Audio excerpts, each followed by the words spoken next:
안녕하십니까 여러분, 강명도TV 자유조선을 시작하겠습니다.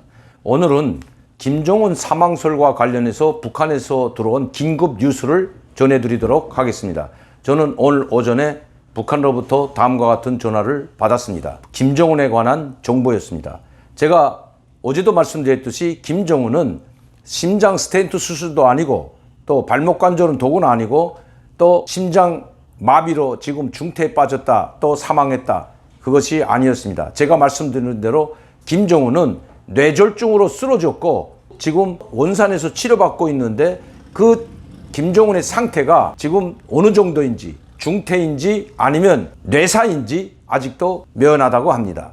다시 말씀드리면 4월 14일 신형순항 미사일 발사 현장에서 뇌졸중으로 쓰러져서 원산으로 김정은의 특각이 원산했습니다. 가장 잘 정비되어 있고 가장 큰 규모의 김정은이 가장 좋아하는 또 김정은이 태어난 것이 바로 그 원산 특각입니다. 배나무골 유황소라고 하는 이 원산 특각에 호송되어 거기서 지금 치료를 받고 있다고 합니다. 제가 가장 존경하는 한 분이 국정원 분이었습니다. 국정원에 고위직으로 있던 분이었습니다. 제가 상당히 존경하고 지금도 그분을 상당히 신뢰합니다. 그런데 그분이 어제 방송에서 이런 말씀을 했습니다. 뇌졸중의 확률은 약 30% 정도밖에 되지 않는다. 심장 수술을 하다가 쓰러진 것이 오히려 가깝다는 말씀을 하셨는데 거기에 대한 부연 설명을 했습니다. 뇌졸중을 됐다면 생사가 지금 판가름 나기 때문에 빨리 평양으로 헬기로든 아니면 어떤 방법으로라도 호송해야 되는데 왜 원산에 머무르고 있을까? 이것은 뇌졸중이 아니고 아마 심장 수술이나 이런 수술을 받고 지금 원산에서 휴양하고 있을지도 또 치료받고 있는 줄도 모른다. 그리고 그 근거로 원산에 있는 요트 또 우리 정보당국이나 38로스가 밝힌 기차 전용 열차, 김정은의 전용 열차죠. 이런 것들을 이제 신뢰를 들었는데 제가 그분에 대한 말씀을 반박하는 것이 아니라 다음과 같은 말씀을 드리기 위해서입니다. 오늘 그 정보를 다시 받았습니다. 그리고 뇌졸중에는 두 가지가 있다고 합니다. 저도 뇌졸중에 걸린 간부들을 많이 보았습니다. 김용순이도 뇌졸중으로 사망했기 때문에 즉 중풍이죠. 중풍으로 사망했기 때문에 북한 간부들은 대체로 뇌졸중으로 사망하는 경우가 상당히 많습니다. 김정일이도 마찬가지입니다. 뇌경색이 왔다 뇌출혈로 해서 사망했습니다. 즉 뇌졸중으로 사망한 사실입니다. 그러나 북한은 모든 사실을 김정일이가 죽었을 때에도 어떤 병으로 죽었다는 말은 하지 않았습니다. 현지 지도의 길에서 열차 안에서 심장의 고동을 멈췄습니다. 이런 식으로 이야기합니다. 그래서 많은 사람들은 김일성이나 김정일이가 죽을 때 심근경색, 즉 심장마비로 죽지 않았나 이렇게 이야기하지만 김정일의 사망 원인은 뇌출혈이었습니다. 2008년도 뇌경색으로 치료를 받았고 2011년도 뇌출혈로 사망했다고 합니다. 자, 제가 여기서 한 가지 말씀드리는데, 자, 오늘 저는 이 김정은의 뇌졸중과 관련해서 윤웅환 의사분과 통화를 했습니다. 지금 북한에서 이러한 상황으로 해서 원산에서 치료받고 하고 있다고 하는데 이 뇌졸중에 대해서 좀 구체적으로 이야기해달라고 했습니다. 왜 평양으로 후송되지 못했는지 저는 알고 있지만 의사 선생님의 박사님의 고견한 그 의견을 듣고 싶다고 했습니다. 뇌졸중에는 두 가지가 있다고 합니다. 하나는 뇌경색이고 하나는 뇌출혈입니다. 뇌경색은 뇌에 있는 모세혈관에 핏줄이 막히는 것을 뇌경색이라고 하고, 뇌출혈이라는 것은 모세혈관에 뇌 속에 있는 핏줄이 터져서 피가 뇌 속으로 흘러 들어가는 것을 뇌출혈이라고 합니다. 그런데 뇌경색은 치료를 받을 수 있지만 뇌출혈은 잘못하면 급사한 경우가 많다고 합니다. 또 뇌경색이나 뇌출혈은 절대로 먼 거리, 다음은 몇십 킬로 거리라도 운반해서는 절대로 안 된다고 합니다. 현지 가까운 병원에서 아니면 가까운 곳에서 안정치료를 하고 피를 멈추고, 뇌출혈의 경우에는 피를 멈춰야 되고 뇌경색일 때에는 피를 빨리 뚫어줘야 된다고 합니다. 그런데 이 두 병 다, 즉 뇌경색도 뇌출혈도 승용차나 비행기나 이런 운반 수단을 통해서 수백 킬로를 가는 동안에 뇌경색일 경우 뇌 속에 핏줄이 막혀있는 상황에서 터질 수가 있기 때문에 상당히 위험하다고 합니다. 또 두 번째, 뇌출혈일 경우일 때도 지금 뇌 속에서 핏줄이 터져서 피가 흘러나오기 때문에 흔들리면 절대로 안 된다고 합니다.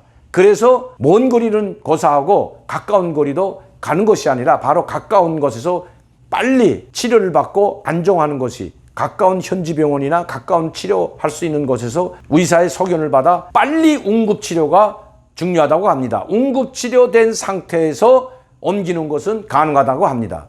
그러나 뇌졸중으로 쓰러졌을 때는 그것이 상당히 위험하다고 합니다. 저는 묘양산에서 김일성이 죽었을 때의 일을 아직도 잊지 않고 있습니다. 묘양산에서 김일성이 쓰러졌지만 뇌출혈로 쓰러졌지만 바로 헬기를 태워서 2시간 반 동안 그 폭풍성에서 그 바람이 심하게 부는 그 악천후 속에서 김일성을 봉화진여서로 후송하던 중 바로 헬기에서 사망했다는 이야기를 들었기 때문입니다. 그것도 현지 묘양산 김일성이 주최한 경제부서 장관 회의에 참여했던 한 분의 말씀입니다. 제가 여기서 말씀드리자고 하는 것은 심장 스텐트 수술을 만약에 했다고 한다면 거기서 사고가 일어날 확률은 극히 작다고 합니다. 단지 심근경색으로 말미암아 심장마비가 왔을 때는 문제가 다르다고 합니다. 김정은이 만약시 심근경색으로 심장마비가 와서 쓰러졌다면 심폐소생술로 치료를 해서 심장을 다시 가동을 시키거나 다시 뛰게 하는 그러면 살아날 수가 있다고 합니다. 그러나 만에 하나 심근경색으로 심장마비가 와서 심폐소생술로 심장 박동을 가동시키지 못한다면 그 자리에서 급사한다고 합니다. 그러니 김정은이 심근경색으로 심장마비가 와서 그 자리에서 급사할 확률은 작다는 것입니다. 심장마비가 왔을 때 심폐소생술로 살아난다면 그렇게 장기간 있지 않아도 된다고 합니다. 장기간 있지 않고 바로 시간을 봐서 또 그 몸 상태를 봐서 그때 스텐트 수술을 하든지 아니면 약물 치료를 하면 가능하다고 합니다. 또 심근경색이 가슴 통증으로 인해서 쇼크가 왔을 때에도 말하자면 쓰러졌다고 하더라도 약물 치료로 가능하다고 합니다.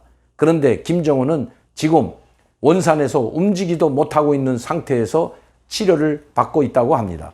그 상태는 어떤지는 아직도 아무도 알 수 없다고 합니다. 중풍은 맞는데 뇌졸중이나 중풍이 같은 이야기이기 때문에 뇌졸중이나 중풍에 걸린 건 맞는데 그것이 뇌경색인지 뇌출혈인지는 아무도 모른다고 합니다. 지금 뇌졸중으로 인한 쓰러져서 원산에서 치료받고 있다는 것이 팩트라는 것입니다. 그래서 저는 뇌졸중에 걸렸을 때 일반적인 환자의 상태를 유능한 의사분에게 문의했더니 이자 다음과 같은 이야기를 해준 것입니다. 뇌졸중에는 뇌경색과 뇌출혈이 있다. 둘 다 위험하다. 뇌출혈은 바로 급사할 수 있고 뇌경색은 치료가 가능한데 시간이 걸린다는 것입니다. 아무리 시간이 걸리더라도 원상태로 복귀하기는 힘들다고 합니다. 오늘 제가 북한에서 받은 전화에 의하면 김정은이 아직까지 원산에서 치료를 받고 있다는 것입니다. 아직 죽었다는 소식은 듣지 못했습니다. 물론 만약 김정은이 중풍으로 쓰러졌는데 그것이 뇌출혈로 쓰러졌다면 급사할 가능성도 있다는 것입니다. 그런데 지금 모든 북한 언론 매체 그리고 제3국의 대통령이나 고위급 지도자들과의 축전을 보내고 축전을 받는 것을 보게 되면 그것도 김정은의 이름으로 축전을 보내고 받는 것을 보면 아직까지 아무리 북한이 정상적인 국가가 아니고 비정상적인 국가라 할지라도 아직은 김정은이 죽지 않은 것 같습니다. 또 김정은이 만약시 죽었다면 지금 북한이 저렇게 조용할 리가 없다는 것입니다. 물론 북한 주민들이 김정은의 생사와 관련해서 엄청난 말들이 오가고 있는 것도 사실입니다. 특히 고위층들 내부에서는 지금 웅성거리는 소리가 들려오고 있다고 합니다. 또 하나 북한은 외무성을 통하여 각국 북한 대사관들이죠. 그 대사관들의 일체 김정은의 사망과 관련해서 대응을 하지 말라는 지시가 내려갔다고 합니다. 왜 그럴까요? 김정은의 사망설이나 중태설이 확산되는 걸 원하지 않기 때문이죠. 그래서 김정은이 지금도 치료받고 앉아서나 아니면 잠시 서 있을 정도의 회복이 된다면 그때까지 아마 해외 주재 북한 대사관들이 침묵으로 일관할 것 같습니다. 예전에 최고 존엄을 건드렸을 때와는 사뭇 다른 행태를 보이고 있다는 것입니다. 그것은 곧 김정은이 지금은 중태인지 아닌지는 몰라도 상당히 힘든 상태에서 치료를 받고 있는 것만은 틀림이 없어 보입니다. 북한에서 온 소식이었습니다. 오늘 그것을 뒷받침이라 하듯이 노동신문에는 다음과 같은 을 실었습니다. 오늘은 5.1절 국제 노동자 명절입니다. 다시 말씀드리면 세계 노동자들의 날입니다. 오늘 이날을 노동신문 사설이 이상한 사설이 실렸습니다. 지금까지 이런 사설이 실린 적이 별로 없는 것으로 압니다. 제목은 노동신문에 실린 제목을 뒤에서 제가 한번 설명해 드리고 간단히 설명해 드리겠습니다. 전체 근로자들이요 영적 투쟁 역사와 전통을 빛내며 정면 돌파전의 진격로를 힘차게 열어나가자. 이것이 노동신문 1면에 실린 사설 내용인데, 기본 이 사설에 실린 내용은 한 가지로 요약할 수가 있습니다. 경례하는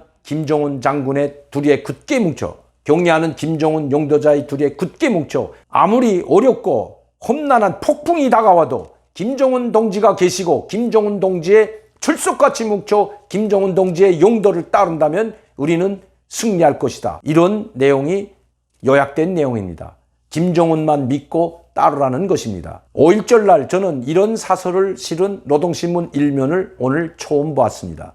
또 우리 민족끼리에는 우리 정부, 즉 통일부와 청와대를 비난하는 글을 실었습니다. 빈 달구지가 소리는 더 요란하다. 이 제목을 한번 보시고 그 내용인즉, 최근에 통일부에서 밝힌 남북협력관계, 철도 문제라든가 또 앞으로의 교류 협력관계를 할 때에 대한 그 시행 계획서를 발표했는데, 거기에 대한 맹비난을 퍼부었습니다.